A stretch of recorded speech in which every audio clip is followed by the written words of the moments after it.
বিসমিল্লাহির রহমানির রহিম। প্রিয় শিক্ষার্থীরা, আশা করছি তোমরা ভালো আছো। আজকের এই দুপুরের রাজশাহী কলেজের একাদশ শ্রেণীর অনলাইন ক্লাসে আমি তোমাদের স্বাগত জানাচ্ছি। আমরা আজকে রসায়নের একটি অতি গুরুত্বপূর্ণ বিষয় নিয়ে আলোচনা করব। প্রিয় শিক্ষার্থীরা, আমরা আজকে যে বিষয়টি আলোচনা করার জন্য মনস্থির করেছি, সেটি যেহেতু রসায়নের একটি অত্যন্ত গুরুত্বপূর্ণ বিষয় এবং জটিল বিষয়, সেহেতু তোমরা অবশ্যই খাতা কলম নিয়ে এবং ধারাবাহিকভাবে এই ক্লাসটিতে উপস্থিত থাকবে। আমরা আজকে যে বিষয়টি আলোচনার বিষয়, সেটি অনেক ছাত্রছাত্রীর কাছে অনেক সময় সহজে বোধগম্য হয় না এবং তারা অনেক প্রশ্ন করে থাকে আমাদেরকে প্রায়। তো তোমরা আশা করছি প্রথম থেকে এই ক্লাসটিতে মনোযোগী হবে। আর গতদিন আমাদের যে ক্লাসটি হয়েছিল, মিজান স্যার নিয়েছিল, অত্যন্ত প্রাণবন্ত একটি ক্লাস ছিল। তারই ধারাবাহিকতায় আজকে আমাদের এই ক্লাসটি। আমরা গত ক্লাসে যে সকল বিষয় আলোচনা করেছি সেগুলো হচ্ছে পরমাণুর বিভিন্ন মডেল এবং ইলেকট্রনের যে শক্তি নির্ণয়, এই সকল বিষয়গুলি নিয়ে আমরা আলোচনা করেছি। আজকে আমরা কোয়ান্টাম সংখ্যা নিয়ে আলোচনা করব। আমাদের আলোচনার বিষয় কোয়ান্টাম সংখ্যা। প্রথমেই বলেছি বিষয়টি একটু জটিল, ওই জন্য খাতা কলম নিয়ে আমি যে বিষয়গুলি উল্লেখ করব সেগুলির সাথে থাকার জন্য এবং খাতায় উঠানোর জন্য তোমাদের অনুরোধ করব। তো আমরা আর কথা না বাড়িয়ে আমাদের ক্লাসে যাই। আমরা আজকের ক্লাসে যে বিষয়গুলি নিয়ে আলোচনা করব ধারাবাহিকভাবে, সেগুলি হচ্ছে ইলেকট্রনের তরঙ্গ ধর্ম, ইলেকট্রনের কণা ও তরঙ্গ ধর্মের মধ্যে সম্পর্ক, পরমাণুর কোয়ান্টাম মেকানিক্যাল মডেল, কোয়ান্টাম সংখ্যা, বিভিন্ন উপস্তর ও এদের ইলেকট্রনের ধারণ ক্ষমতা। এই একটা বিষয় আমরা আজকের আলোচনার জন্য নির্ধারণ করেছি। এই আলোচনার শেষে প্রিয় শিক্ষার্থীরা, তোমরা যে সকল বিষয় অনুধাবন করতে পারবে তা হচ্ছে ইলেকট্রনের দ্বৈত ধর্ম সম্পর্কে জানবে, কোয়ান্টাম সংখ্যা ব্যাখ্যা করতে পারবে, অরবিট ও অরবিটাল সম্পর্কে ধারণা লাভ করবে, বিভিন্ন উপস্তর বা অরবিটাল ইলেকট্রনের বন্টন কিভাবে করতে হয় সে সম্পর্কে জানতে পারবে, কোয়ান্টাম উপস্তরের শক্তিক্রম ও আকৃতি আমরা কি করতে পারবো, বর্ণনা করতে পারবো। এই আমাদের আজকের এই ক্লাস শেষে আমরা এই বিষয়গুলি সম্পর্কে সম্যক ধারণা লাভ করব। প্রথমেই আমি যে বিষয়টি বলতে চাই যে আমরা গত ক্লাসে বোরের পরমাণু মডেল নিয়ে আলোচনা, পরমাণুর যে গঠন সম্পর্কিত যে বিভিন্ন মডেল আমরা আলোচনা করেছি, তার মধ্যে একটি উল্লেখযোগ্য মডেল ছিল বোরের পরমাণু মডেল। সর্বশেষ আমরা যে মডেলটি নিয়ে আলোচনা করেছি, এই মডেল অনুযায়ী ইলেকট্রনগুলা পরমাণুর নিউক্লিয়াসের চারিদিকে বিভিন্ন কক্ষপথে কি করে, আবর্তন করে। এবং এই কক্ষপথ নির্ধারণের ক্ষেত্রে আমরা ইলেকট্রনের কৌণিক ভরবেগ বিবেচনা করেছিলাম। বলেছিলাম mvr ইকুয়াল টু nh/τ²। আমরা যে বিষয়টি বলেছিলাম যে এটি হচ্ছে অ্যাঙ্গুলার মোমেন্টাম বা কৌণিক ভরবেগ। কৌণিক ভরবেগ সম্পর্কে আমরা যে বিষয়টি বলেছিলাম যে সেটা এইচ পায়ের অখণ্ড গুণিতকের সমানুপাতিক, আমরা এই কথাটি বলেছিলাম। তো এখানে এই যে এম অর্থাৎ ইলেকট্রনের ভর, আমরা এম এখানে হচ্ছে ইলেকট্রনের ভর, অর্থাৎ এখানে যে সকল বস্তুর ভর থাকে তাদেরকে সাধারণত আমরা কি করে থাকি, কণা হিসাবে চিহ্নিত করে থাকি। কিন্তু এতদিন পর্যন্ত আমরা তাহলে যে বিষয়টি জেনে এসেছি, ইলেকট্রনের শুধুমাত্র কণা ধর্ম আছে, যেহেতু এর ভর আছে সেহেতু এর কণা ধর্ম আছে। কিন্তু ডি ব্রগলি এবং এটা প্রমাণ করেছেন যে ইলেকট্রনের শুধু কণা ধর্ম, ইলেকট্রনের তরঙ্গ ধর্ম রয়েছে। তো এই তরঙ্গ ধর্ম ব্যাখ্যার জন্য তিনি চেষ্টা করেছেন এবং এই তরঙ্গ ধর্ম ব্যাখ্যায় ফলে ইলেকট্রনের কণা এবং তরঙ্গ ধর্ম এই দুইটি ধর্মেরই একটি সমন্বয়ের প্রয়োজন হয়ে পড়ে। এই জন্য 1924 সালে ফরাসি বিজ্ঞানী লুইস ডি ব্রগলি প্রস্তাব করেন যে আলোর ন্যায় পদার্থের তথা ইলেকট্রনের কণা ধর্ম ও তরঙ্গ ধর্ম এই দুটি ধর্ম অর্থাৎ দ্বৈত ধর্ম, এই দুইটি ধর্ম কি আছে, বিদ্যমান আছে। এবং এই দুইটি ধর্ম যে বিদ্যমান আছে এ সম্পর্কিত তিনি একটি সমীকরণ প্রতিপাদন করেন, যা ডি ব্রগলি সমীকরণ নামে পরিচিত। এই সমীকরণের সাহায্যে তিনি মূলত ইলেকট্রনের এই দ্বৈত ধর্ম অর্থাৎ কণা এবং তরঙ্গ ধর্ম সম্পর্কে কি করেন, ব্যাখ্যা প্রদান করেন। তা আমরা দেখি একটু সেই ডি ব্রগলি সমীকরণটি কি। আলোক সম্পর্কিত প্ল্যাঙ্কের যে সমীকরণ, প্ল্যাঙ্কের যে সমীকরণটি, আলোক সম্পর্কিত প্ল্যাঙ্কের একটি সমীকরণ আছে। প্ল্যাঙ্কের সমীকরণটি হচ্ছে E = H নিউ। এটাকে আমরা 1 নম্বর সমীকরণ দিলাম। এটা আলোক সংক্রান্ত প্ল্যাঙ্কের সমীকরণ। এছাড়া আলোক সম্পর্কিত আইনস্টাইনের আরেকটি বিখ্যাত সমীকরণ আছে। এই সম্পর্কিত আইনস্টাইনের যে সমীকরণ, আইনস্টাইনের সমীকরণ রয়েছে একটি, সেই সমীকরণটি হচ্ছে E = mc²। তাহলে এই দুইটা সমীকরণ আমরা পেলাম। একটি উপরের যে সমীকরণটি সেটি তরঙ্গ ধর্ম প্রকাশ করে, এবং নিচের যে সমীকরণটি এখানে দেখছি আমরা ভর আছে, এটি কণা ধর্মের। এই দুইটি সমীকরণকে যদি আমরা সমন্বয় সাধন করি, এবং ডি ব্রগলিও তাই করেছিলেন, এই দুইটি সমীকরণকে সমন্বয় সাধন করে ইলেকট্রনের কণা ধর্ম তরঙ্গ ধর্ম বিষয়ক একটি সমীকরণ তিনি প্রতিপন্ন করেছিলেন। এবং এই দুটা সমীকরণকে যদি আমরা সমন্বয় করতে চাই, তাহলে 1 এবং 2 নম্বর যে সমীকরণ, সেটা থেকে আমরা কি লিখতে পারি? H new = mc²।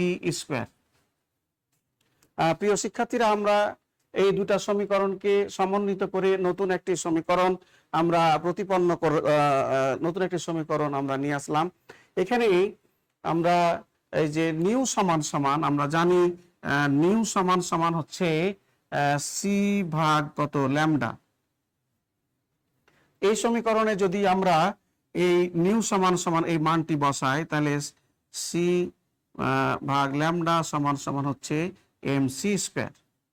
আমরা এটা লিখতে পারি, বা ল্যামডা সমান সমান আমরা লিখতে পারি এই সমীকরণ থেকে, ল্যামডা সমান সমান আমরা লিখতে পারি h/mc। আমরা এরকম একটা ইকুয়েশন আমরা পেতে পারি। এখানে c হচ্ছে আলোর গতিবেগ, কিন্তু ইলেকট্রনের যেহেতু কণা ধর্ম এবং তরঙ্গ ধর্ম আছে, সেহেতু এই গতিবেগ c কে আমরা c এর পরিবর্তে আমরা v দিয়ে তা আমরা কি করতে পারি? প্রতিস্থাপিত করতে পারি। তাহলে সমীকরণটি দাঁড়ায় mv, ল্যামডা = h/mv।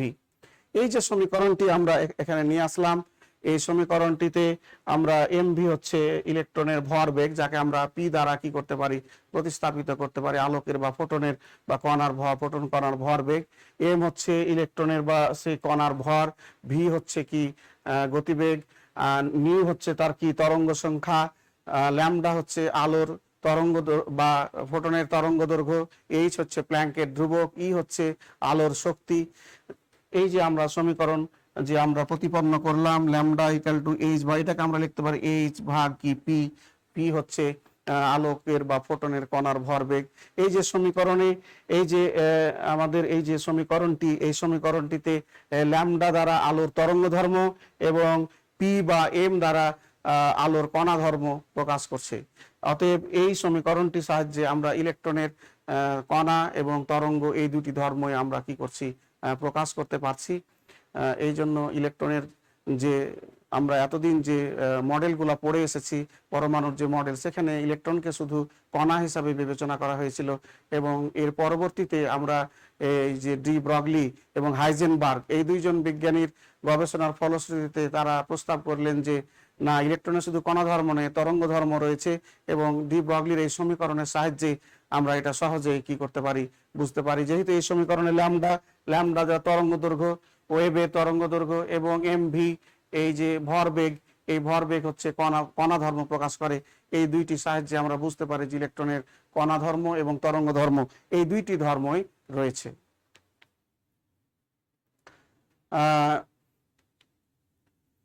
আমরা এতক্ষণ পর্যন্ত যে আলোচনাগুলি করেছি আমরা গত ক্লাসে এবং আজকের যে আলোচনা, তার সাহায্যে আধুনিক পরমাণু মডেলের ভিত্তি সম্পর্কে আমরা যে মতবাদগুলা পেয়েছি, তাদের আমরা সমন্বয় করি, তাহলে আমরা পাই রাদারফোর্ডের মডেলে কেন্দ্রস্থ নিউক্লিয়াসের কি পাওয়া গেছে? অস্তিত্ব পাওয়া গেছে। রাদারফোর্ডের পরমাণু মডেলের সাহায্যে আমরা পরমাণুর কেন্দ্রস্থলে যে একটি ধনাত্মক চার্জযুক্ত ভারী কণা, যাকে আমরা নিউক্লিয়াস বলছি, এই মডেলের সাফল্য হচ্ছে যে এই মডেলের ফলে আমরা পরমাণুর কেন্দ্রস্থলে ধনাত্মক চার্জযুক্ত যে ভারী কেন্দ্র রয়েছে অর্থাৎ নিউক্লিয়াস, এই নিউক্লিয়াসের অস্তিত্ব সম্পর্কে আমরা জানতে পেরেছি রাদারফোর্ডের পরমাণু মডেল থেকে। নিলস বোরের পরমাণু মডেলের যে উল্লেখযোগ্য যে বিষয়টি হচ্ছে স্থির কক্ষপথ সম্পর্কে ধারণা বা অরবিট, স্থির কক্ষপথ বা অরবিট বা শক্তি স্তরের ধারণা আমরা পেয়েছি নিলস বোরের পরমাণু মডেল থেকে। আর এখন আমরা যে বিষয়টি নিয়ে আলোচনা করলাম, ডি ব্রগলি প্রদত্ত ইলেকট্রনের কণা এবং তরঙ্গ ধর্ম অর্থাৎ দ্বৈত ধর্মের ব্যাখ্যা আমরা পেয়েছি। তাহলে আমরা যে বিষয়গুলি নিয়ে আলোচনা করলাম সেখান থেকে আমরা কি কি বিষয় সম্পর্কে ধারণা পেয়েছি সেটি আমি মোটামুটি ভাবে আমরা এখানে উপস্থাপন করেছি।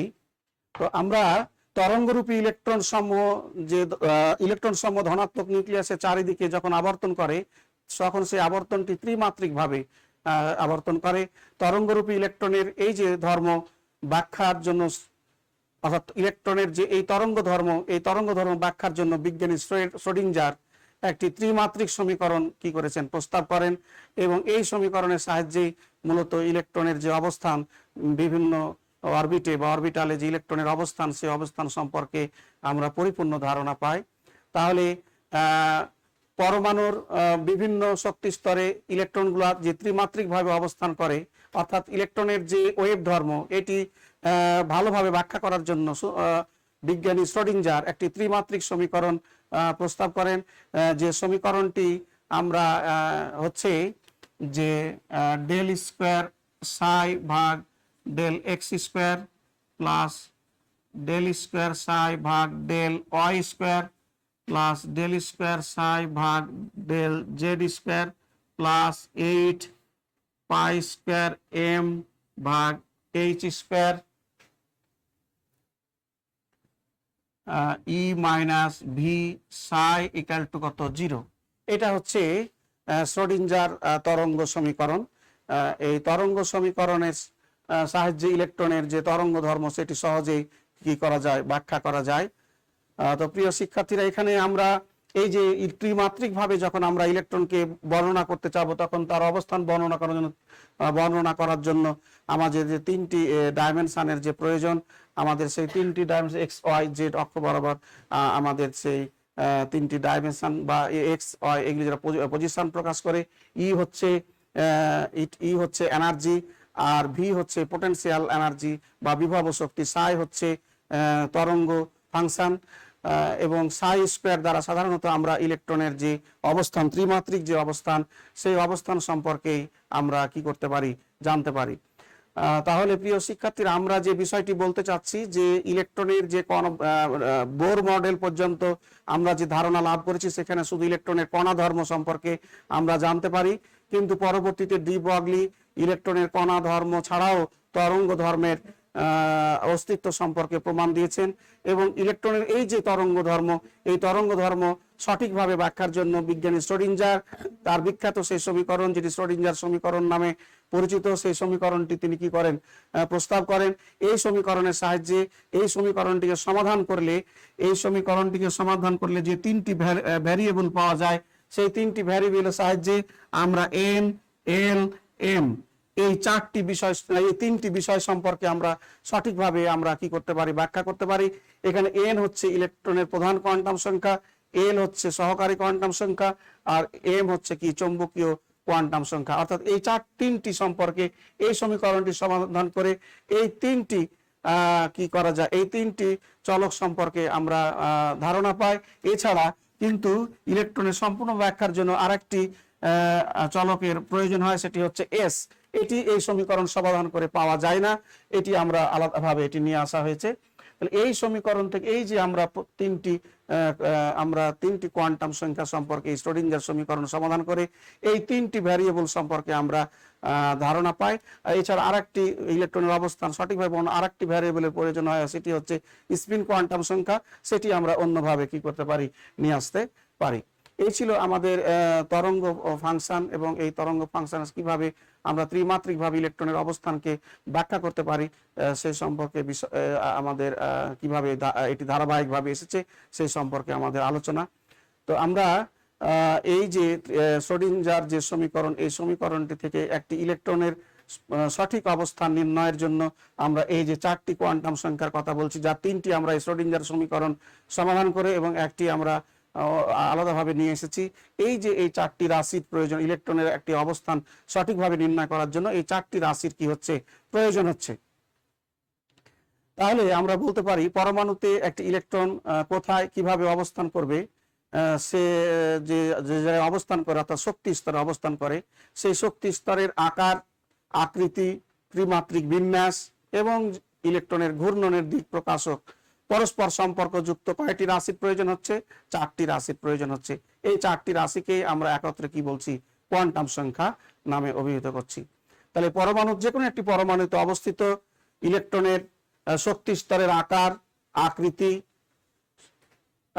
ত্রিমাত্রিক দিক বিন্যাস এবং নিজ অক্ষের চতুর্দিকে ইলেকট্রনের আবর্তনের দিক প্রকাশক চারটি কি রয়েছে, রাশি বা সংখ্যা রয়েছে। এই চারটি রাশিকে আমরা একত্রে কি বলি, কোয়ান্টাম সংখ্যা বলি।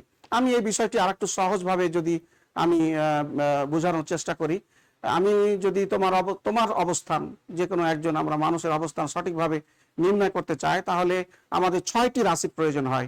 নাম জানার প্রয়োজন হয়, পিতার নাম জানার প্রয়োজন হয়, গ্রাম জানার প্রয়োজন হয়, পোস্ট অফিস জানার প্রয়োজন হয়, উপজেলা বা থানা জানার প্রয়োজন হয়, জেলা। অর্থাৎ একজন মানুষকে এই দেশে, এই বাংলাদেশে আমরা যদি একজন মানুষকে অবস্থান সঠিকভাবে নির্ণয় করতে চাই, তাহলে আমাদের কয়টা রাশির প্রয়োজন হচ্ছে, 6টি রাশির প্রয়োজন হচ্ছে। তেমনি পরমাণুতে যে অনেকগুলি ইলেকট্রন আছে, এই ইলেকট্রনের কোনো একটা ইলেকট্রন কোথায় কিভাবে অবস্থান করছে, এই যে অবস্থানটা যদি আমরা সঠিকভাবে জানতে চাই, তাহলে আমাদের কয়টি রাশির প্রয়োজন হচ্ছে, 4টি রাশির প্রয়োজন হচ্ছে। সেই 4টি রাশিকেই আমরা 4টি রাশির দ্বারা কি প্রকাশ পায়, একটি রাশি দ্বারা ইলেকট্রনের কক্ষপথের আকার, একটি দ্বারা আকৃতি, কক্ষপথের আকৃতি, আরেকটি দ্বারা কক্ষপথের বিন্যাস প্রকরণ এবং আরেকটি হচ্ছে ইলেকট্রনের নিজ অক্ষের চতুর্দিকে ঘূর্ণনের দিক প্রকাশ পায়। এই যে 4টি রাশি, এই 4টি রাশি কিন্তু পরস্পরের সাথে কি সম্পর্কযুক্ত। এই সম্পর্কযুক্ত যে 4টি রাশি, যে 4টি রাশির সাহায্যে আমরা ইলেকট্রনের অবস্থান সঠিকভাবে নির্ণয় করতে পারছি, এই 4টি রাশিকেই আমরা বলছি কি, কোয়ান্টাম সংখ্যা। তাহলে আমি আরেকটু যদি আমরা বিষয়টি ব্যাখ্যা করি, তাহলে একটা পরমাণুতে একটি ইলেকট্রন যে শক্তি স্তরে অবস্থান করছে, সেই শক্তি স্তরের আকার, আকৃতি, ত্রিমাত্রিক বিন্যাস এবং ইলেকট্রনের ঘূর্ণনের দিক প্রকাশক পরস্পর সম্পর্কযুক্ত যে 4টি রাশি, এই 4টি রাশিকেই আমরা কি বলছি, কোয়ান্টাম সংখ্যা বলছি। তাহলে আমরা যে পেলাম কোয়ান্টাম সংখ্যা সম্পর্কে যে ধারণা পেলাম, সেখান থেকে আমরা বলতে পারি যে কোয়ান্টাম সংখ্যা কয় ধরনের হতে পারে, 4 ধরনের। অর্থাৎ একটি ইলেকট্রনের অবস্থানকে সঠিকভাবে প্রকাশ করার জন্য 4টি রাশির প্রয়োজন। একটি হচ্ছে তার আকার প্রকাশক, যেটাকে আমরা প্রধান কোয়ান্টাম সংখ্যা বলছি, যাকে এন, ছোট হাতের এন দ্বারা প্রকাশ করা হয়, প্রধান কোয়ান্টাম সংখ্যা। আরেকটি হচ্ছে সহকারী কোয়ান্টাম সংখ্যা, যাকে আমরা এল দ্বারা প্রকাশ করছি। আরেকটি হচ্ছে চৌম্বকীয় কোয়ান্টাম সংখ্যা, যাকে আমরা এম দ্বারা প্রকাশ করছি। ঘূর্ণন কোয়ান্টাম সংখ্যা, যাকে আমরা ছোট হাতের এস দ্বারা প্রকাশ করছি। এই 4টি কোয়ান্টাম সংখ্যার একটি দ্বারা ইলেকট্রনের কক্ষপথের আকার, একটি দ্বারা আকৃতি, একটি দ্বারা ত্রিমাত্রিক বিন্যাস, আর একটি ইলেকট্রনের ঘূর্ণনের কি করছে, দিক প্রকাশ করছে। এই যে পরস্পর সম্পর্কযুক্ত 4টি রাশি, এই 4টি রাশিকেই আমরা একত্রে কি বলছি, কোয়ান্টাম সংখ্যা বলছি। আমরা এখন এই যে 4টি কোয়ান্টাম সংখ্যার কথা বললাম, এই 4টি কোয়ান্টাম সংখ্যা নিয়ে আমরা এখন বিস্তারিত আলোচনা করব। প্রিয় শিক্ষার্থীরা, আমি চেষ্টা করছি তোমাদের এই বিষয়টি, জটিল বিষয়টি ভালোভাবে উপস্থাপন করার জন্য। আমি আশা করছি তোমরা ধারাবাহিকভাবে এই ক্লাসে উপস্থিত না থাকলে একটু সমস্যা হবে বিষয়গুলো বুঝতে। আশা করছি তোমরা আমার সাথে শেষ পর্যন্ত থাকবে, আজকের এই আলোচনার শেষ পর্যন্ত। প্রধান কোয়ান্টাম সংখ্যা আমরা কিভাবে ব্যাখ্যা করতে পারি, প্রধান কোয়ান্টাম সংখ্যাটা কি, আমরা একটু আলোচনা করব এখন। প্রধান কোয়ান্টাম সংখ্যা, যাকে আমরা এন দ্বারা প্রকাশ করছি। আমরা যদি একটি পরমাণু বিবেচনা করি,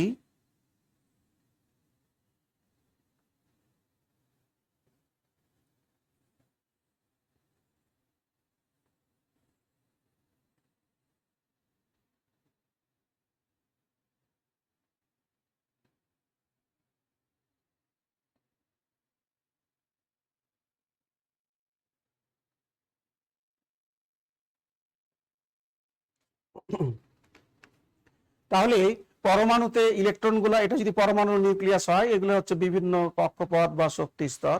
আমরা যে বোরের পরমাণু মডেল পড়েছি সেখানে আমরা জেনেছি যে পরমাণুতে ইলেকট্রনগুলা নিউক্লিয়াসের চারিদিকে কতকগুলো অনুমোদিত বৃত্তাকার কক্ষপথে আবর্তন করে। তাহলে পরমাণুতে ইলেকট্রনগুলা, বোরের মতবাদ অনুযায়ী পরমাণুতে ইলেকট্রনগুলা নিউক্লিয়াসের চারিদিকে কতকগুলো অনুমোদিত বৃত্তাকার কক্ষপথে আবর্তন করে। এই যে বৃত্তাকার কক্ষপথে যেগুলোতে ইলেকট্রন আবর্তন করে, এই বৃত্তাকার কক্ষপথগুলার ক্রমিক সংখ্যা প্রকাশক যে কোয়ান্টাম সংখ্যা, সেটিকেই বলছে আমরা কি প্রধান কোয়ান্টাম সংখ্যা। সবচেয়ে ইলেকট্রনের নিউক্লিয়াসের কাছে, এটি যদি নিউক্লিয়াস হয়, নিউক্লিয়াসের কাছে যে শক্তি স্তরটি সেটি হচ্ছে, সেটিকে আমরা এখানে এন এর মান হচ্ছে কি 1, তার থেকে দূরের যেটি সেটি হচ্ছে এন এর মান 2, তার থেকে দূরের যেটি সেটি হচ্ছে এন এর মান 3, তার থেকে দূরের যেটি সেক্ষেত্রে এন এর মান হচ্ছে কি 4। তাহলে বোরের মতবাদ অনুযায়ী পরমাণুর নিউক্লিয়াসের চারিদিকে ইলেকট্রনের আবর্তনের জন্য যে বৃত্তাকার কক্ষপথ বা শক্তি স্তর রয়েছে, সেই বৃত্তাকার কক্ষপথ বা শক্তি স্তরের ক্রমিক সংখ্যা প্রকাশক যে রাশি, সেটিকেই বলছি আমরা প্রধান কোয়ান্টাম সংখ্যা। প্রধান কোয়ান্টাম সংখ্যাকে আমরা ছোট হাতের এন দ্বারা প্রকাশ করছি। এন এর মানগুলা কত হতে পারে? এন এর মানগুলা 1, 2, 3 ইত্যাদি কি অখণ্ড সংখ্যা, ইত্যাদি অখণ্ড সংখ্যা। এন এর মান কত হতে পারে? এন এর মান 1 থেকে ইনফিনিটি 1 হতে পারে, তবে সবচেয়ে এন এর মান হচ্ছে 1 থেকে কত পর্যন্ত আমরা পাই? 7 পর্যন্ত। 1 থেকে হতে পারে 1 থেকে, কিন্তু সর্বাধিক ব্যবহৃত মান হচ্ছে আমাদের এই ক্ষেত্রে 1 থেকে 7। আমরা এরপরে 4, 5, 6, 7 সপ্তম শক্তি স্তর পর্যন্ত আমাদের এখন পর্যন্ত কি হচ্ছে? ব্যবহৃত হচ্ছে। আজ এই প্রশ্নটি অনেক সময় করে থাকে, আমরা বলছি যে এন এর মানে 1, 2, 3, 4 ইত্যাদি অখণ্ড সংখ্যা। কত দূর যাবে অখণ্ড সংখ্যা?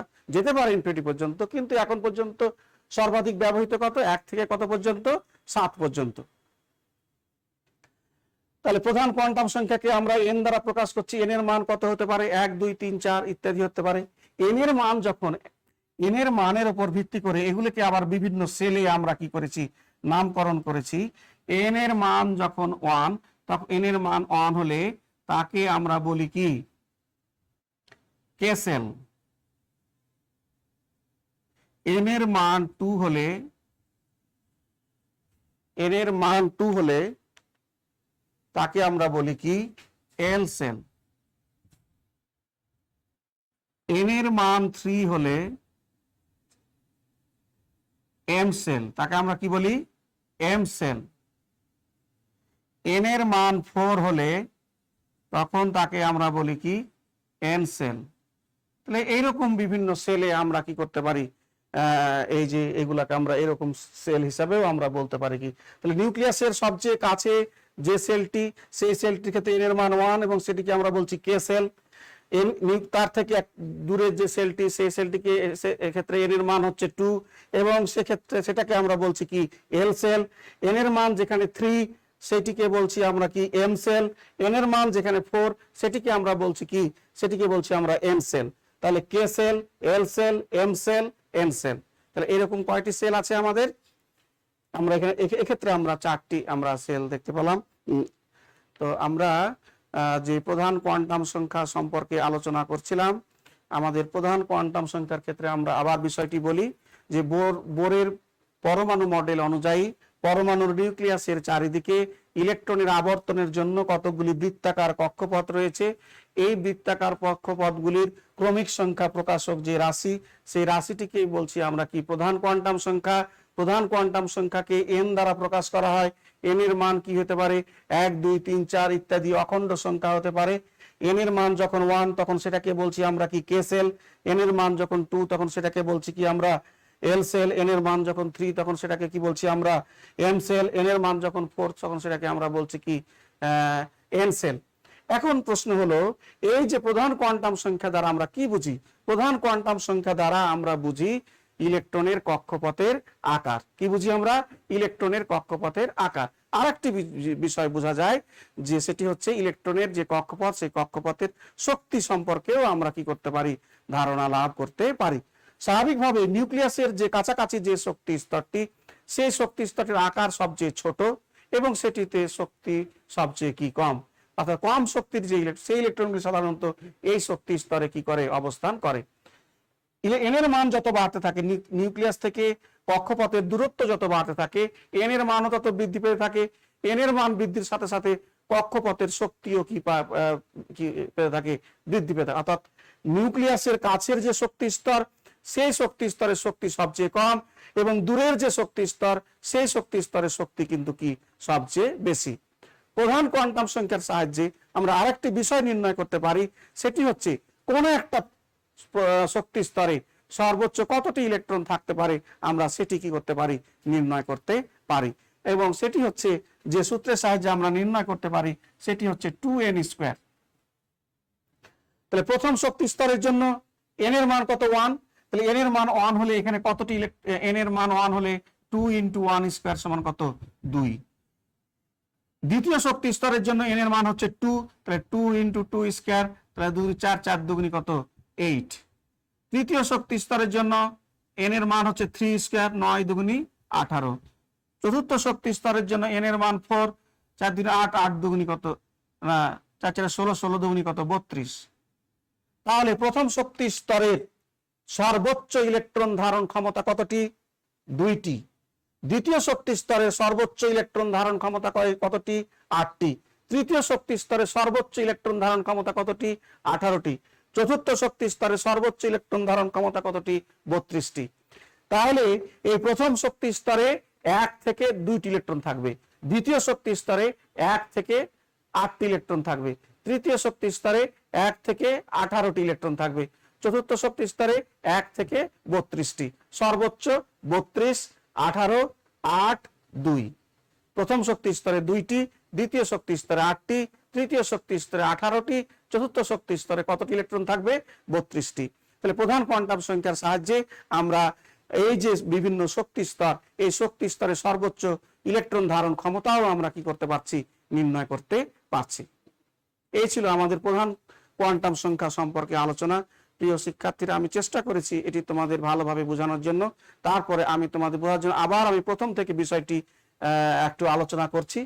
আমরা বলছি বোর মতবাদ অনুযায়ী পরমাণুর নিউক্লিয়াসের চারিদিকে ইলেকট্রনের আবর্তনের জন্য কতগুলো বৃত্তাকার কক্ষপথ বা শক্তি স্তর রয়েছে।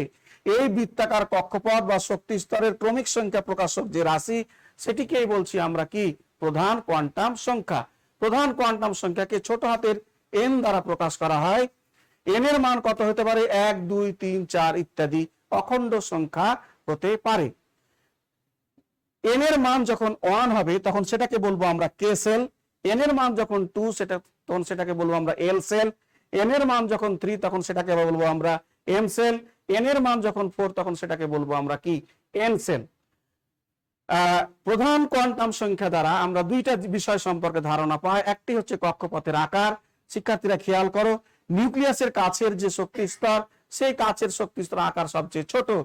যতই দূরে যাওয়া যায় কক্ষপথের আকার ততই কি পেয়ে থাকে, বৃদ্ধি পেয়ে থাকে। একইভাবে আমরা শক্তি স্তরের শক্তি সম্পর্কে কি করতে পারি, ধারণা লাভ করতে পারি। এই শক্তি স্তরের যে শক্তি, সেটি হচ্ছে নিউক্লিয়াসের কাছে সবচেয়ে কাছে যে শক্তি স্তর, তার শক্তি সবচেয়ে কম এবং নিউক্লিয়াস থেকে যতই দূরে যাওয়া যায় শক্তি স্তরের শক্তি ততই কি করতে থাকে, ক্রমান্বয়ে বৃদ্ধি পেয়ে থাকে এবং সর্ববহিঃস্থ স্তরের শক্তি সবচেয়ে কি হয়, বেশি হয়। আরেকটি বিষয় আমি উল্লেখ করতে ভুলে গেছি। বোর মডেল অনুযায়ী পরমাণুর নিউক্লিয়াসের চারিদিকে ইলেকট্রনের আবর্তনের জন্য যে বৃত্তাকার কক্ষপথগুলো রয়েছে, এই বৃত্তাকার কক্ষপথগুলোকে আমরা সাধারণত কি নামভিহিত করি, অরবিট। এগুলাকে কি বলা হয়, অরবিট বলা হয়। তাহলে এই যে বৃত্তাকার কক্ষপথ বা শক্তি স্তর বলছি, এই বৃত্তাকার কক্ষপথ বা শক্তি স্তরগুলির আরেকটি নাম হচ্ছে কি, অরবিট। তাহলে এই অরবিটের ক্রমিক সংখ্যা প্রকাশক যে রাশি, সেগুলাকেই আমরা বলছি কি, প্রধান কোয়ান্টাম সংখ্যা। এই প্রধান কোয়ান্টাম সংখ্যার সাহায্যে আরেকটি বিষয় নির্ণয় করা যায়, সেটি হচ্ছে কোন একটি শক্তি স্তরের সর্বোচ্চ ইলেকট্রন ধারণ ক্ষমতা সম্পর্কে আমরা জানতে পারি। সেটি কিভাবে, যে সূত্রটি হচ্ছে 2n²। তো n এর মান আমরা বসাই 1 2 3 4 ইত্যাদি সংখ্যাগুলো বসাই। n এর মান যখন 1 বসাবো তখন কোন শক্তি স্তর, n এর মান 1 হলে কোন শক্তি স্তর, প্রথম শক্তি স্তর মানে কোন সেল, k সেল। এই সেলে সর্বোচ্চ কতটি ইলেকট্রন থাকতে পারে? 2 × 1 = 2টি। দ্বিতীয় শক্তি স্তরের জন্য n এর মান কত? 2, 2 × 2 স্কয়ার মানে কতটি? 8টি। দ্বিতীয় শক্তি স্তরের ধারণ ক্ষমতা কত? 8টি। তৃতীয় শক্তি স্তরের ধারণ ক্ষমতা কত? 18টি। 2 × 3 স্কয়ার, 3 × 3 = 9, 9 × 2 = 18। চতুর্থ শক্তি স্তরের ধারণ ক্ষমতা কতটি? 2 × 4 স্কয়ার, তার মানে কতটি? 32টি।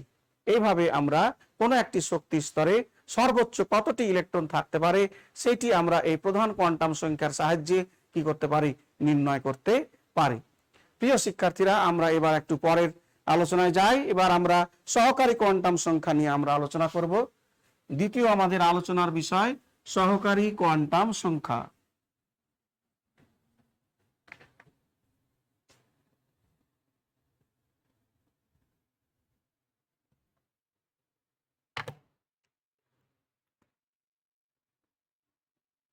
সহকারী কোয়ান্টাম সংখ্যা।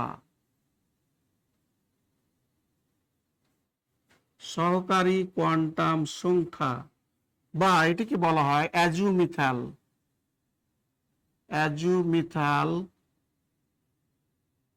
কোয়ান্টাম সংখ্যা।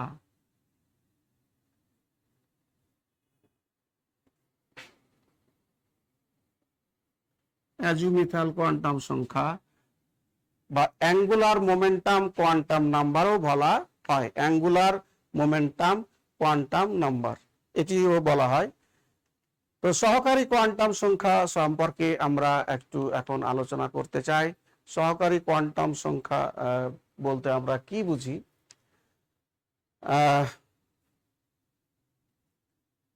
পরমাণুতে আমরা বলছি যে ইলেকট্রনগুলা নিউক্লিয়াসের চারিদিকে কতকগুলি বৃত্তাকার কক্ষপথে কি করছে? আবর্তন করছে। ইলেকট্রনগুলা যে বৃত্তাকার কক্ষপথে আবর্তন করছে সেগুলাকে আমরা বলছি কি? শক্তি স্তর। এই শক্তি স্তরের কতকগুলো আবার কি রয়েছে? উপশক্তি স্তর রয়েছে। তো পরমাণুতে কোনো একটি ইলেকট্রন কোন প্রধান শক্তি স্তরের কোন উপশক্তি স্তরে থেকে নিউক্লিয়াসকে আবর্তন করছে তা প্রকাশ করার জন্য যে কোয়ান্টাম সংখ্যার প্রয়োজন হবে তাকে আমরা বলবো কি? সহকারী কোয়ান্টাম সংখ্যা। আমি আবার বলি, পরমাণুতে ইলেকট্রনগুলা নিউক্লিয়াসের চারিদিকে কতকগুলা বৃত্তাকার কক্ষপথে কি করছে? আবর্তন করছে। প্রত্যেকটি বৃত্তাকার কক্ষপথ আবার কতকগুলি বা শক্তি স্তর বা প্রত্যেকটি শক্তি স্তর আবার ওই বৃত্তাকার কক্ষপথগুলোকে আমরা কি বলছি? শক্তি স্তর বলছি, অরবিট বলছি। তো এই যে শক্তি স্তর গুলি আবার কতকগুলি উপশক্তি স্তরে কি বিভক্ত। তো পরমাণুতে কোন একটা ইলেকট্রন কোন প্রধান শক্তি স্তরের কোন উপস্তরে থেকে নিউক্লিয়াসকে আবর্তন করছে তা প্রকাশ করার জন্য আমাদের যে কোয়ান্টাম সংখ্যার প্রয়োজন হবে সেই কোয়ান্টাম সংখ্যাকেই আমরা কি বলবো? সহকারী কোয়ান্টাম সংখ্যা বলবো। এটি অনেকটা এরকম যে আমরা একটা বাড়িকে যদি একটি প্রধান কোয়ান্টাম সংখ্যা হিসাবে বিবেচনা করি তাহলে সেই বাড়ির ভেতরে আবার কতগুলি কি রয়েছে? ঘর রয়েছে। তাহলে বাড়িটি হচ্ছে প্রধান শক্তি স্তর, আর বাড়ির ভিতরে যে ঘরগুলি আছে সেই প্রত্যেকটি ঘর হচ্ছে একটি কি? উপস্তর।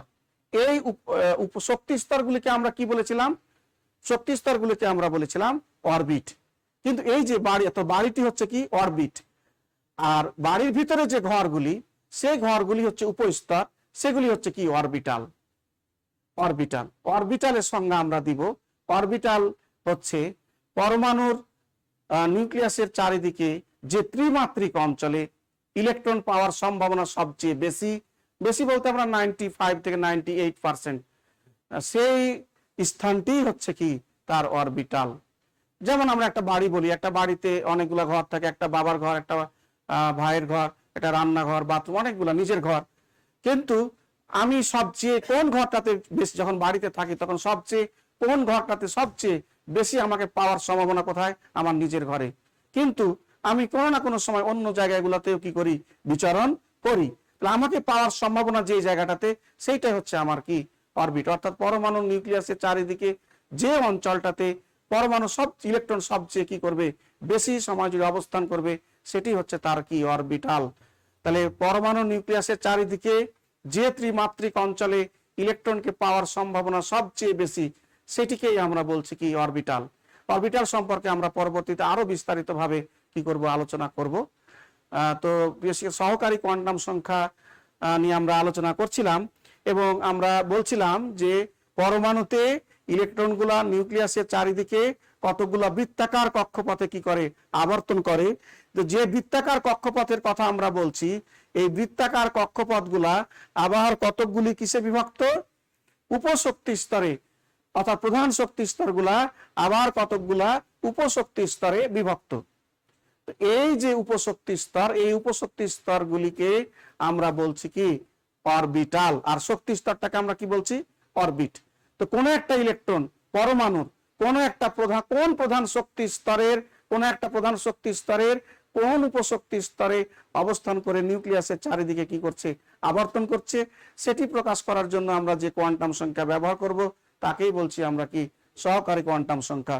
সহকারী কোয়ান্টাম সংখ্যা দ্বারা ইলেকট্রনের কক্ষপথের আকৃতি বুঝায়, কি বুঝায়, আকৃতি বুঝায়। সহকারী কোয়ান্টাম সংখ্যাকে সাধারণত আমরা কি দ্বারা প্রকাশ করি, ছোট হাতের এল দ্বারা প্রকাশ করে থাকি।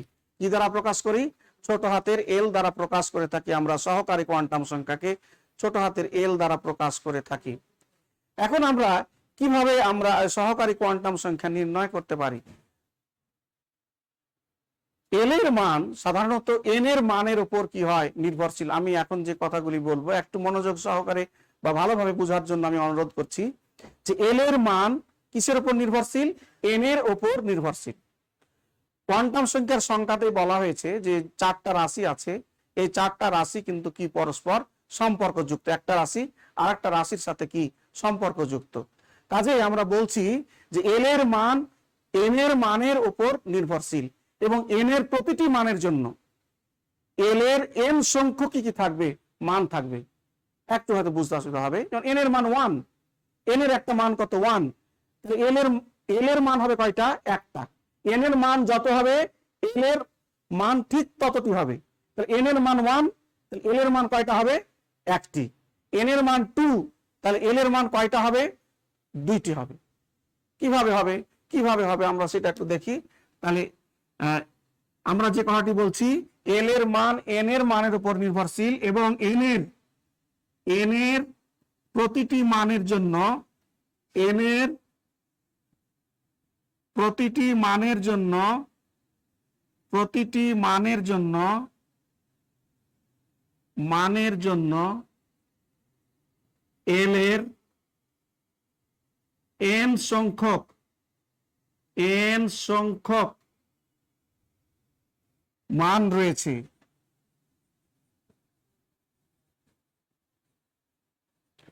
এবং এই মানগুলা কি কত হবে, এবং এই মান সমূহ কোথা থেকে হবে, কোথা থেকে হবে মান সমূহ, n-1 পর্যন্ত হবে, n-1 পর্যন্ত।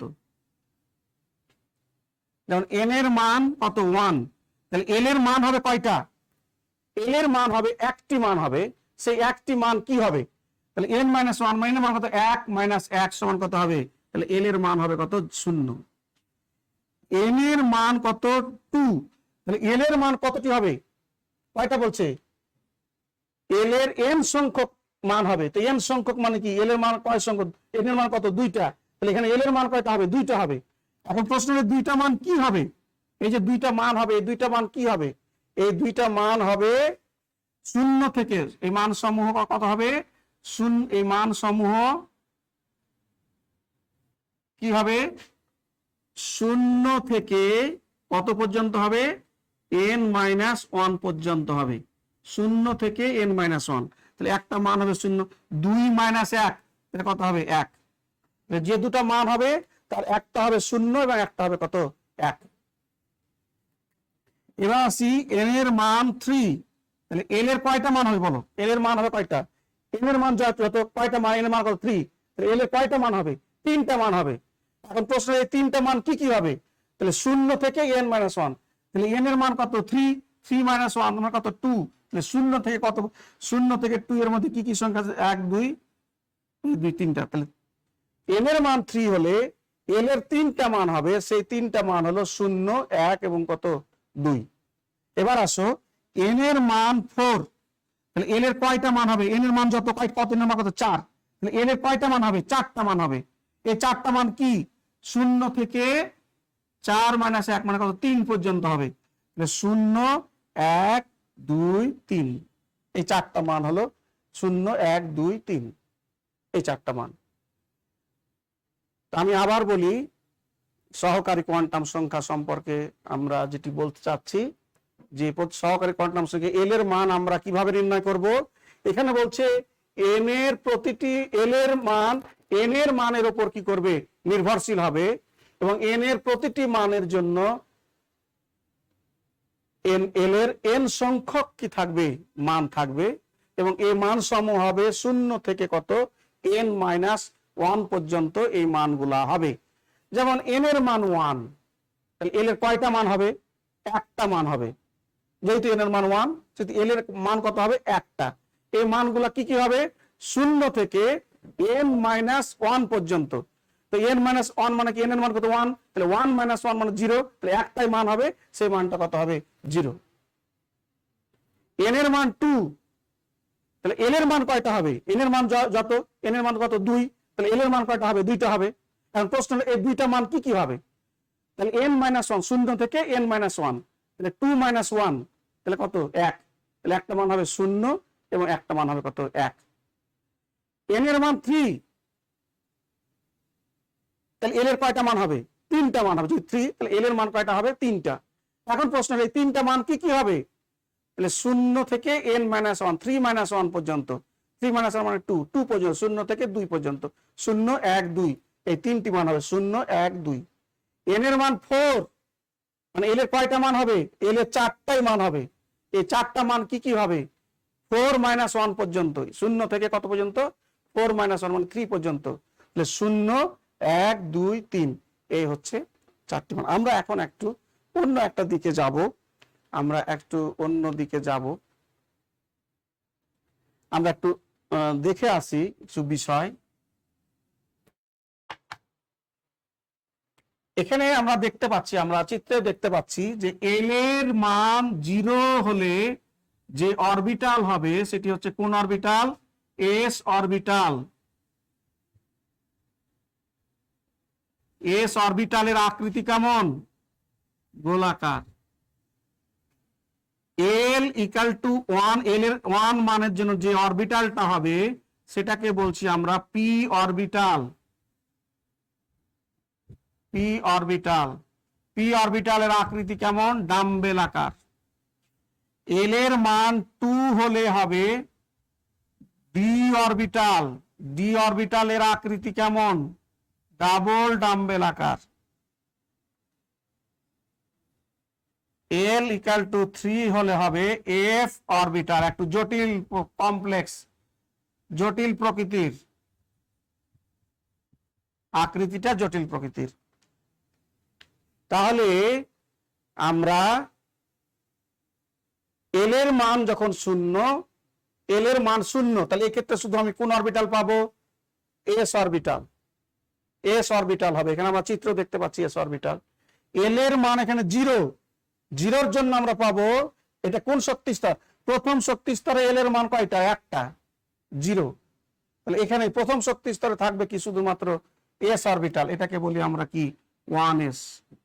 1s, 1টা হচ্ছে কিসের জন্য, এই যে প্রধান কোয়ান্টাম সংখ্যার জন্য 1, আর এই এসটা কিসের জন্য, এল এর জন্য। তাহলে এই যে এখানে 1s লিখেছি আমি, এই 1টা হচ্ছে প্রধান কোয়ান্টাম সংখ্যার প্রধান 1।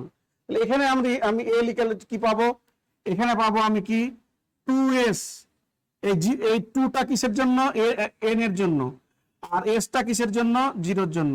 আর 2p একইভাবে এই 2p হবে কিসের জন্য, 2p হবে এই প্রধান কোয়ান্টাম সংখ্যা, আর এই এল এর জন্য হবে কি p, এল এর জন্য হবে p। তাহলে 2s, এই 0-র জন্য s, এই 0-র জন্য হলো s, আর এই 1 এর জন্য হলো কি p। আর 2 কেন দিলাম? কোন শক্তি স্তরে? দ্বিতীয় শক্তি স্তরে। তাহলে একইভাবে এখানে 0 এর জন্য আমি পাবো কত পাবো? 3s। 1 এর জন্য আমি পাবো কি? 3p। 2 এর জন্য কি পাবো? 3d। 2 এর জন্য কি? d অরবিটাল না? d অরবিটাল, তাহলে 3d। একইভাবে এখানে 0 এর জন্য আমি পাবো কি? 4s। এখানে কি পাবো? 4p। এখানে কি পাবো? 4d। এখানে কি পাবো? 4f। তাহলে এখানে এই যে 4টা হচ্ছে কিসের জন্য? প্রধান কোয়ান্টাম সংখ্যা। এলটা হচ্ছে কিসের জন্য? এটার জন্য। একইভাবে এই পি কিসের জন্য? এই এল এর জন্য। এই ডি কিসের জন্য? এল এর জন্য। আর 4 প্রধান কোয়ান্টাম সংখ্যার জন্য। তাহলে এল এর মান 0 হলে কোন অরবিটাল হয়? S orbital. এল এর মান 1 হলে কোন অরবিটাল হয়? P orbital. এল এর মান 2 হলে কোন অরবিটাল হয়? D orbital. এল এর মান 3 হলে কোন অরবিটাল হয়? F orbital. L equal to 0 হলে S orbital. L equal to 1 হলে হয় P orbital. L equal to 2 হলে হয় D orbital. L equal to 3 হলে হয় এফ অরবিটাল। তাহলে প্রিয় শিক্ষার্থীরা, আমরা সহকারী কোয়ান্টাম সংখ্যা সম্পর্কে যে আলোচনা করলাম, এখান থেকে আমরা দেখতে পাচ্ছি সহকারী কোয়ান্টাম সংখ্যা সাহায্যে আমরা ইলেকট্রনের কক্ষপথের আকৃতি নির্ণয় করতে পারছি, অরবিটালও নির্ণয় করতে পারছি। কিন্তু এল এর মানে সাইজ অরবিটাল আমরা, এল এর মান 0 হলে এস অরবিটাল, এল এর মান 1 হলে পি অরবিটাল, এল এর মান 2 হলে ডি অরবিটাল, এল এর মান 3 হলে কি? F orbital. তাহলে সহকারী কোয়ান্টাম সংখ্যার সাহায্যে আমরা কি নির্ণয় করতে পারছি? আমরা অরবিটালও কি করতে পারছি? নির্ণয় করতে পারছি। তাহলে প্রধান কোয়ান্টাম সংখ্যার সাহায্যে ইলেকট্রনের কক্ষপথের যেমন আকার নির্ণয় করা যায়, তেমন কি করা নির্ণয় করা, আকৃতি নির্ণয় করা যায়, তেমন কি নির্ণয় করা যায়? অরবিটাল নির্ণয় করা যায়। এখন আমরা যেটা বলছিলাম যে এই যে আমরা সহকারী কোয়ান্টাম সংখ্যার সাহায্যে এই যে আমরা বিভিন্ন অরবিটাল গুলা নির্ণয় করলাম, এই অরবিটাল গুলা আমরা একটু ভালো করে লিখি, আর একটু বিস্তারিত ভাবে আমরা ভিন্ন বিষয়ে আলোচনা করি। তাহলে আমরা বলছি কি? এন এর মান যখন 1, তখন এল এর মান কত হবে? এন এর মান 1 হলে এল এর মান একটা মান হবে, সেই মানটা হবে কত? 0। এন ইকুয়াল টু 2 হলে এল এর মান কত হবে? 0, আর একটা মান হবে কত? 1। দুইটা মান হবে 2, মানে দুইটা মান হবে, একটা 0 একটা 1। এন এর মান 3 হলে এল এর মান হবে 0, 1 আর কত? 2। এন এর মান 4 হলে এল এর মান হবে 0, 1, 2, 3। এই মানগুলো হবে। এখন আমরা বলছি যে এল এর মান 0 হলে কোন অরবিটাল হয়? এস অরবিটাল হয়। এল এর মান 0 হলে কোন অরবিটাল হয়? S orbital. এটাকে আমরা বলছি কি? 1s। তাহলে এখানে কি হবে? 0 এর জন্য হবে 2s, দ্বিতীয় শক্তি স্তরের জন্য n এর মান 2, তাহলে 2 এখানে বসবে। আর এখানে হবে 1 এর জন্য কত হবে? এই 1 এর জন্য কত হবে? 2p। একইভাবে এখানে 0 এর জন্য কত হবে? 3s। 1 এর জন্য কত হবে? p অরবিটাল, তাহলে কি হবে? 3p। আর 2 এর জন্য কত হবে? 3d। একইভাবে এখানে কত হবে? 4s, 4p, 4d, আর কত হবে? 4f। কিসের সাহায্যে হলো? এই যে 0 এর জন্য s, 1 এর জন্য p, 2 এর জন্য d, 3 এর জন্য কি? f। আর 4 গুলা হচ্ছে কোন শক্তি স্তরে? যেটা চতুর্থ শক্তি স্তরের, এই জন্য হচ্ছে কি? 4 4 4 চতুর্থ। আর s হচ্ছে 0 এর জন্য হলো s, 1 এর জন্য হলো p, 2 এর জন্য হলো d, 3 এর জন্য হলো কি? তাহলে আমরা বিপরীত ভাবে বলতে পারি যে f এর জন্য l এর মান কত? f এর জন্য l এর মান কত? l এর মান 3। f এর জন্য f অরবিটালের জন্য সহকারী কোয়ান্টাম সংখ্যার মান কত? এখানে সহকারী l এর মান এই 4f এর জন্য যদি আমরা 4f এর জন্য যদি আমরা n এবং l এর মান নির্ণয় করতে চাই, l এর মান কত? 4, l এর মান কত? 3। এই 4d এর জন্য আমরা নির্ণয় করতে চাই, 4d এর জন্য n এর মান কত? 4। l এর মান কত? d কখন হয়? যখন l এর মান কত হয়? 2 হয়। এভাবে আমরা তাহলে 4p এর জন্য n এর মান কত 4, আর p এর জন্য কত, p এর জন্য হচ্ছে 1। 4s এর জন্য n এর মান 4 আর l এর মান কত 0। একইভাবে 3p এর ক্ষেত্রে যদি আমরা নির্ণয় করতে চাই, 3p এর ক্ষেত্রে যদি আমরা নির্ণয় করতে চাই, তাহলে আমরা একটু দুইটা নির্ণয় করে দেখি। এখানে আমরা 3p আর 4p এর জন্য আমরা কি, এটার জন্য n এর মান l এর মান তোমরা মনে মনে নির্ণয় করো, n এর মান আর কি l এর মান আমরা নির্ণয় করব।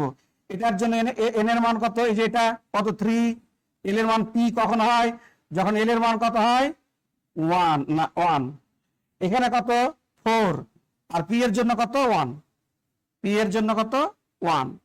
যদি এটা এরকম হয় 3d আর 4d হতো, তাহলে এখানে n এর মান কত 3, এখানে l এর মান কত 2, এখানে n এর মান কত 4, এখানে l এর মান কত 2। এইভাবে আমরা তাহলে d অরবিটালের জন্য l এর মান 2, d অরবিটালের জন্য l এর মান 2, p অরবিটালের জন্য l এর মান 1, p অরবিটালের জন্য l এর মান 1, s অরবিটালের জন্য l এর মান কত 0, আর f অরবিটালের জন্য l এর মান কত 3। এইভাবে আমরা অরবিটাল গুলা কি করতে পারি, নির্ণয় করতে পারি। এখন আমাদের যে প্রশ্নটি হলো যে কোন একটা অরবিটালে সর্বোচ্চ কতটি ইলেকট্রন অবস্থান করছে, সেটা আমরা কিভাবে নির্ণয় করতে পারি। কোন একটা অরবিটালে সর্বোচ্চ কতটি ইলেকট্রন অবস্থান করছে আমরা সেটা নির্ণয় করতে চাই। কোন একটা অরবিটালে বলতে এই যে এস অরবিটালে, পি অরবিটালে, ডি অরবিটালে, এফ অরবিটালে, এই অরবিটাল গুলাতে সর্বোচ্চ কতটি ইলেকট্রন থাকছে বা আছে সেই সংখ্যাটা আমরা কি করতে চাই, নির্ণয় করতে চাই। কোন একটা অরবিটালে সর্বোচ্চ কতটি ইলেকট্রন অবস্থান করছে আমরা সেইটা নির্ণয় করতে চাই। এটা নির্ণয়ের একটা সূত্র আছে, সেই সূত্রটা হচ্ছে 2 × twice l + 1। কোন একটি অরবিটালের সর্বোচ্চ ইলেকট্রন ধারণ ক্ষমতা নির্ণয়ের সূত্র, কোন একটি অরবিটালের সর্বোচ্চ ইলেকট্রন ধারণ ক্ষমতা। তাহলে ধরো এস অরবিটালের জন্য আমরা নির্ণয় করব, এস অরবিটালের জন্য, তাহলে এখানে 2 × twice l + 1, 2 × twice l + 1। তাহলে এস অরবিটালের জন্য এই এল এর মান দরকার, এস অরবিটালের জন্য এল এর মান দরকার।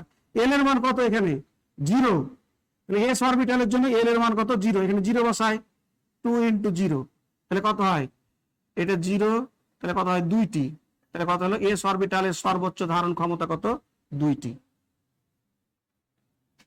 একইভাবে আমরা পি অরবিটালের নির্ণয় করতে চাই, 2 × twice l + 1 বসালাম। তো পি অরবিটালের জন্য এল এর মান কত 1, এখানে যদি আমরা 1 বসাই তাহলে কত হয়, 2 × 2 3, 3 × 2 কত 6, তাহলে পি অরবিটালের ধারণ ক্ষমতা কত, সর্বোচ্চ ধারণ ক্ষমতা কত 6টি। ডি অরবিটালের জন্য 2 × twice l + 1, এখানে এল এর মান কত বসবে, ডি অরবিটালের জন্য এল এর মান কত 2। তাহলে এখানে আমরা যদি 2 বসাই, 2 × 2 4 = 5, 5 × 2 কত 10, তাহলে ডি অরবিটালের সর্বোচ্চ ইলেকট্রন ধারণ ক্ষমতা কত 10টি। এখানে যদি আমরা এফ অরবিটালের নির্ণয় করতে চাই, তাহলে 2 × twice l + 1, এফ অরবিটালের জন্য এল এর মান কত 3। তাহলে যদি আমরা এখানে এল এর পরিবর্তে 3 বসাই, 3 × 2 6 = 7, 7 × 2 কত 14, তাহলে এফ অরবিটালের সর্বোচ্চ ধারণ ক্ষমতা হচ্ছে কত 14টি। তাহলে আমরা এখানে বসাতে পারি, এখানে 2টি 2টি 6টি 2টি 6টি, ডি অরবিটালে 10টি 2টি 6টি 10টি কত 14টি। এইভাবে তাহলে কোন একটা অরবিটালের সর্বোচ্চ ইলেকট্রন ধারণ ক্ষমতা যদি আমরা নির্ণয় করতে চাই, তাহলে আমরা এইভাবে নির্ণয়। এখন আরেকটি প্রশ্ন এখানে আছে, এই যে আমরা অরবিটাল গুলাকে এস পি ডি এফ এই দ্বারা প্রকাশ করলাম, এই এস কোথা থেকে আসলো, কেন আমরা এস ধরলাম, কেন আমরা অন্য কিছু ধরলাম না, কেন পি ধরলাম, কেন ডি ধরলাম, কেন এফ ধরলাম। আমাদের যে ক্ষার গ্রুপ 1 পর্যায় সারণীর গ্রুপ 1 এতে যে ক্ষার ধাতুগুলি আছে, সেই ক্ষার ধাতুগুলির বর্ণালী পর্যবেক্ষণ করে দেখা গেছে সেখানে যে বর্ণগুলো আমরা দেখতে পাই, সেই বর্ণগুলার কিছু কিছু বর্ণ শার্প, তাহলে শার্পনেস থেকে আসছে কি এস, কিছু কিছু বর্ণ কি প্রিন্সিপাল, মৌলিক, সেখান থেকে আসছে কি পি প্রিন্সিপাল প্রধান, কিছু কিছু থেকে আসছে ডিফিউজ পরিব্যাপ্ত, ডিফিউজ থেকে আসছে কি ডি মৌলিক, কিছু বর্ণালী আছে এখানে, সেই মৌলিক ফান্ডামেন্টাল থেকে আসছে কি এফ। তাহলে শার্পনেসের এস, প্রিন্সিপালের পি, ডিফিউজ এর ডি, আর ফান্ডামেন্টালের কি এফ। ওই যে বর্ণালী রেখাগুলো আছে সেই বর্ণালী রেখাগুলার কিছু কিছু শার্পনেস, কিছু কিছু প্রিন্সিপাল, কিছু কিছু ডিফিউজ, কিছু কিছু কি ফান্ডামেন্টাল। তো এই যে ক্ষার ধাতুগুলার যে বর্ণালী বিশ্লেষণ করে যে বর্ণালীগুলার যে বৈশিষ্ট্য, সেই বৈশিষ্ট্যগুলার প্রথম অক্ষরকে আমরা এখানে এই অরবিটাল গুলার ক্ষেত্রে কি করেছি, নিয়ে এসেছি। শার্পনেসের এস, প্রিন্সিপালের পি, ডিফিউজ এর ডি, আর ফান্ডামেন্টালের কি এফ। তাহলে আমাদের যে চারটা আরেকটি অরবিটাল আছে জি অরবিটাল, আরেকটি অরবিটাল আছে এল এর মান 4 হলে হয়, এল ইকুয়াল টু 4 হলে হয় জি অরবিটাল। তবে আমাদের এখন পর্যন্ত যতটি মৌল আবিষ্কার হয়েছে সেই মৌলগুলার ইলেকট্রন বিন্যাস করার জন্য আমাদের এই জি অরবিটালটির এখনো কি হয়নি, প্রয়োজন হয়নি। তবে আমরা ভবিষ্যতের জন্য রেখে দিয়েছি যে যদি কোনোদিন এত পারমাণবিক সংখ্যার এমন পারমাণবিক সংখ্যার মৌল আবিষ্কার হয় যে ক্ষেত্রে আমাদের জি অরবিটালটি কি করতে হচ্ছে, ব্যবহার করতে হচ্ছে। তো প্রিয় শিক্ষার্থীরা, আমরা সহকারী কোয়ান্টাম সংখ্যাটি আমরা আরেকটু প্রথম থেকে আলোচনা করি। আমরা যেটা বলছিলাম এটি সব থেকে জটিল বিষয় কোয়ান্টাম সংখ্যার ভেতরে সহকারী কোয়ান্টাম। এটি ভালোভাবে বুঝতে পারলেই আমরা অরবিটাল সম্পর্কে এবং ইলেকট্রন বিন্যাস সম্পর্কে ভালোভাবে জানতে পারবো। আমরা যেটি বলছিলাম যে পরমাণুর নিউক্লিয়াসের চারিদিকে যে বৃত্তাকার কক্ষপথ বা শক্তি স্তর আছে, সেই শক্তি স্তরগুলাতে সাধারণত আবার কতকগুলা কিসে বিভক্ত, উপশক্তি স্তরে বিভক্ত। তো পরমাণুতে কোনো একটা ইলেকট্রন কোন একটা প্রধান শক্তি স্তরের কোন উপশক্তি স্তরে অবস্থান করে নিউক্লিয়াসের চারিদিকে আবর্তন করছে, সেটা প্রকাশ করার জন্য আমাদের যে কোয়ান্টাম সংখ্যার প্রয়োজন হচ্ছে, সেই কোয়ান্টাম সংখ্যাকে বলছি আমরা কি, সহকারী কোয়ান্টাম সংখ্যা। পরমাণুতে একটা ইলেকট্রন কোন প্রধান শক্তি স্তরের কোন উপশক্তি স্তরে অবস্থান করে নিউক্লিয়াসের চারিদিকে আবর্তন করছে তা প্রকাশ করার জন্য আমরা যে কোয়ান্টাম সংখ্যা ব্যবহার করব তাকে বলছি আমরা কি, সহকারী কোয়ান্টাম সংখ্যা। সহকারী কোয়ান্টাম সংখ্যাকে আমরা ছোট হাতের এল দ্বারা প্রকাশ করেছি। এল এর মান এন এর মানের উপর কি নির্ভরশীল, এল এর মান এন এর মানের উপর নির্ভরশীল এবং এন এর প্রতিটি মানের জন্য এল এর এন সংখ্যক কি থাকবে, মান থাকবে। এন এর প্রতিটি মান কি, এন এর মান 1 2 3 4 5। তাহলে এন এর মান প্রত্যেকটা মান, 1 এর জন্য এল এর মান কয়টা, একটা। এন এর মান 2 এর জন্য এল এর মান কয়টা, দুইটা। এন এর মান 3 এর জন্য এল এর মান কয়টা, তিনটা। এন ইকুয়াল টু 4 এর জন্য এল এর মান কয়টা, চারটা। প্রত্যেকটা মানের জন্য এল এর ঠিক তত সংখ্যক কি থাকবে, মান। অর্থাৎ এন এর মান যত হবে এল এর মান ঠিক ততটি হবে। এন এর মান যত হবে এল এর মান ঠিক ততটি হবে। এন এর মান 3, তাহলে এল এর মান কয়টা হবে, চারটা। এন এর মান 4, তাহলে এল এর কয়টা মান হবে, চারটা মান হবে। এখন প্রশ্ন হলো এই মানগুলা কি হবে, এল এর যে চারটা মান হবে, এল এর যে তিনটা মান হবে, এল এর যে দুইটা মান হবে, এল এর যে একটা মান হবে, এই মানগুলি কি হবে সেটি আমাদের বুঝতে হবে। কিভাবে বুঝবো আমরা সেটি, এই মানগুলা কি হবে, এই মানগুলি 0 থেকে n-1 পর্যন্ত হবে। কি থেকে, 0 থেকে n-1 পর্যন্ত হবে। তাহলে এন এর মান কত, 1। তাহলে এর কয়টা মান হবে, একটা মান হবে। এখন প্রশ্ন হলো এন এর মান 1 এর জন্য এল এর যে একটা মান হবে, সেই একটা মান কি হবে, সেটি হবে 1 - 1 মানে কত, 1 না 0। তাহলে যে একটা মান সে একটা মান কত হবে, 0 হবে। তাহলে এন এর মান 1 হলে এল এর একটা মান হবে, সেই মানটা কত হবে, 0। এন এর মান 2, তাহলে এল এর কয়টা মান হবে, দুইটি মান হবে। এখন প্রশ্ন দুটো মান কি হবে, তাহলে 2 - 1 মানে কত, 1। তাহলে 0 থেকে কত পর্যন্ত হবে, 1 পর্যন্ত হবে। 0 থেকে 0 আর 1। এন এর মান 3, তাহলে এল এর কয়টা মান হবে, তিনটা মান হবে। 0 থেকে কত পর্যন্ত হবে, 2 পর্যন্ত। 0 1 2। এন এর মান 4, তাহলে এল এর কয়টা মান হবে, চারটা মান হবে। এখন প্রশ্ন হলো চারটা মান কি হবে, 0 1 2 3, এই 4 - 1 অর্থাৎ 3 পর্যন্ত হবে। এখন আমরা যেটা বলছি যে এই সহকারী কোয়ান্টাম সংখ্যা একটা উল্লেখযোগ্য বৈশিষ্ট্য হচ্ছে এর সাহায্যে আমরা অরবিটাল নির্ণয় করতে পারি। কিভাবে অরবিটাল নির্ণয় করতে পারি, এল এর মান যখন 0 হয় তখন তাকে আমরা বলি কি এস অরবিটাল। এল এর মান যখন 1 হয় তখন তাকে আমরা বলি কি পি অরবিটাল। এল এর মান 2 হলে তখন তাকে আমরা বলি কি ডি অরবিটাল। এল এর মান 3 হলে তাকে বলি কি আমরা এফ অরবিটাল। আরেকটি বিষয় হলো এই যে এল এর মানের সাহায্যে এই যে অরবিটাল বলছি আমরা, কয়টা অরবিটাল বললাম, এস পি ডি এফ, এই প্রত্যেকটা অরবিটালে সর্বোচ্চ কতটি ইলেকট্রন থাকতে পারে সেই সংখ্যা আমরা কি করতে পারি, নির্ণয় করতে পারি। কিভাবে নির্ণয় করতে পারি? সেই সূত্র হচ্ছে 2 × টয়েস L + 1। এটি হচ্ছে কিসের সূত্র? অরবিটালের ইলেকট্রন নির্ণয়। এটি হচ্ছে অরবিটালের ইলেকট্রন নির্ণয়ের সূত্র। ইলেকট্রন নির্ণয়, এটি হচ্ছে অরবিটালের ইলেকট্রন নির্ণয়ের সূত্র। কিভাবে নির্ণয় করব?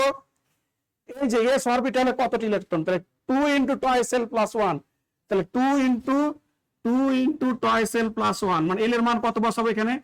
এল এর মান কত? 0। তাহলে 0 বসালে কত হয়? 2 হয়। এস অরবিটাল ইলেকট্রন ধারণ ক্ষমতা 2। এল এর মান 2 হলে পি অরবিটাল, এল এর মান 1 হলে পি অরবিটাল, 2 কে 2 কে 3, 3 2 6, পি অরবিটাল ইলেকট্রন ধারণ ক্ষমতা 6টি। এল এর মান 2 হলে কোন অরবিটাল হয়? ডি অরবিটাল হয়। তাহলে ডি অরবিটালে কতটি ইলেকট্রন থাকবে? 2 × 2 + 1 মানে 10টি। এল এর মান 3 হলে কোন অরবিটাল হয়? এফ অরবিটাল, কতটি ইলেকট্রন? 2 × 3 + 1 × 2 কত হয়? 14টি হয়। তাহলে এস অরবিটালে 2টি, পি অরবিটালে 6টি, ডি অরবিটালে 10টি, এফ অরবিটালে কতটি সর্বোচ্চ ইলেকট্রন থাকবে? 14টি। এগুলি হচ্ছে ইলেকট্রনের সর্বোচ্চ ধারণ ক্ষমতা। 2, 6, 10, 14, এগুলি হচ্ছে ইলেকট্রনের সর্বোচ্চ ধারণ ক্ষমতা। এই 14টি থাকবে, 1 থেকে কত পর্যন্ত থাকতে পারবে? 14। 1 থেকে 10টি, 1 থেকে 6টি, 1 থেকে সর্বোচ্চ কতটি? এস অরবিটালে 2টি। অরবিটাল গুলোর আকৃতি বলেছি, এস অরবিটাল আকৃতি গোলাকার, পি অরবিটাল আকৃতি ডাম্বেল আকার, ডি অরবিটাল আকৃতি ডাবল ডাম্বেল আকার, আর এফ অরবিটালের আকৃতি একটু কি প্রকৃতির? জটিল প্রকৃতির। এফ অরবিটালের আকৃতি হচ্ছে জটিল প্রকৃতির। আরেকটি অরবিটালের কথা বলছি আমরা, যে এল এর মান 4 হলে জি অরবিটাল হয়। তো আমরা এখন পর্যন্ত এই অরবিটালের কোনো ব্যবহার নেই। এখন পর্যন্ত এত পারমাণবিক সংখ্যা বিশিষ্ট মৌল আবিষ্কার হয় নাই যার ইলেকট্রন বিন্যাসে আমরা কি করতে পারি? জি অরবিটাল ব্যবহার করতে পারি। এই অরবিটাল গুলা কোত্থেকে আমরা নিয়ে এসেছি? এই সংখ্যা, এই যে চিহ্নগুলা কোত্থেকে নিয়ে এসেছি আমরা? এস পি ডি এফ, এইগুলা কোত্থেকে নিয়ে এসেছি? আমাদের গ্রুপ 1 এর যে ক্ষার ধাতুগুলি আছে সেই ক্ষার ধাতুগুলির বর্ণালী বিশ্লেষণ করে দেখা গেছে যে এদের কিছু বৈশিষ্ট্য দেখা যায়। বর্ণালীগুলার কি আছে? কিছু বৈশিষ্ট্য আছে। কি বৈশিষ্ট্য? শার্পনেস থেকে আসছে কি এস, প্রিন্সিপাল প্রধান থেকে আসছে কি পি, ডিফিউজ পরিব্যাপ্ত থেকে আসছে কি ডি, ফান্ডামেন্টাল থেকে আসছে কি এফ। এই হচ্ছে আমাদের সহকারী কোয়ান্টাম সংখ্যা সংক্রান্ত আলোচনা। এখন প্রশ্ন হলো, কোন একটা অরবিটালে, এই যে আমরা পি অরবিটাল বলছি, এই পি অরবিটাল আবার কতগুলা ভাগে বিভক্ত, সেগুলো আমরা চৌম্বকীয় কোয়ান্টাম সংখ্যার সাহায্যে নির্ণয় করতে পারবো। তো আমরা আজকে কোয়ান্টাম সংখ্যা সম্পর্কে আমি আলোচনা করেছি। প্রিয় শিক্ষার্থীরা, আমাদের আগামী শনিবারে ক্লাস আছে, হয়তো সেখানে ব্রজেন্দ্রনাথ সরকার আরো যে 2টি অরবিটাল আমাদের আছে, চৌম্বক যে কোয়ান্টাম সংখ্যা আছে, চৌম্বকীয় কোয়ান্টাম সংখ্যা এবং স্পিন কোয়ান্টাম সংখ্যা এবং অরবিট এবং অরবিটাল, এই সম্পর্কে তিনি হয়তো বিস্তারিত বলবেন, বা যেদিন ক্লাস আছে আর পরবর্তী যে ক্লাসটি আছে আমাদের, সেই ক্লাসে এই 2টি অরবিটাল সম্পর্কে কি হবে? বিস্তারিত আলোচনা হবে। তো আমি তোমাদের সেই পরবর্তী ক্লাস দেখার আমন্ত্রণ জানিয়ে আমি আজকে ক্লাস এখানে শেষ করছি। আশা করছি তোমরা ভালো থাকবে, সুস্থ থাকবে। আল্লাহ হাফেজ।